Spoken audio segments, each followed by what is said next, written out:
बोलिए गणेश भगवान की जय। थाल भरा मोदक बिखेर दिहो रे गौरा तुहरो ललनवा।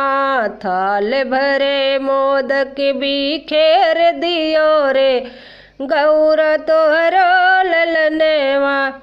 तुहरो ललनवा गौरा तुहरो ललनवा। तुहरो ललनवा गौरा तुहरो ललनवा। थाल भरा मोदक बिखेर दिहो रे गौरा तुहरो ललनवा।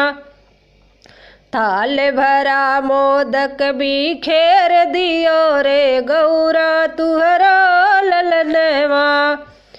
कुछ खाए कुछ ईत उत बिखेरे। कुछ खाए कुछ ईत उत बिखेरे। कुछ तो भुइया गिराई दियो रे गौरा तुहरो ललनवा। कुछ तो भुइया गिराई दियो रे गौरा तुहरो ललनवा। थाल भरा मोदक बिखेर दियो रे गौरा तुहरो ललनवा। थाल भरा मोदक बिखेर दियो रे गौरा तुहरो ललनवा। हाथी जोड़ी मैं गणपति समझाऊं। हाथी जोड़ी मैं गणपति समझाऊं। हमरो कहनवा ना मान रहो रे गौरा तुहरो ललनवा। हमरो कहनवा ना मान रहो रे गौरा तुहरो ललनवा।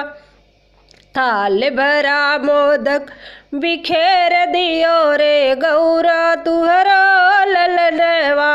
थाल भरा मोदक बिखेर दियो रे गौरा तुहरो ललनवा। संग खुद खाए अपने चूहे को खिलाए। खुद तो खाए अपने चूहे को खिलाए। हमका बहुत सताई गयो रे गौरा तुहरो ललनवा। हमें का बहुत सताई गयो रे गौरा तुहरो ललनवा। थाल भरा मोदक बिखेर दियो रे गौरा तुहरो ललनवा। थाल भरा मोदक बिखेर दियो रे गौरा तुहरो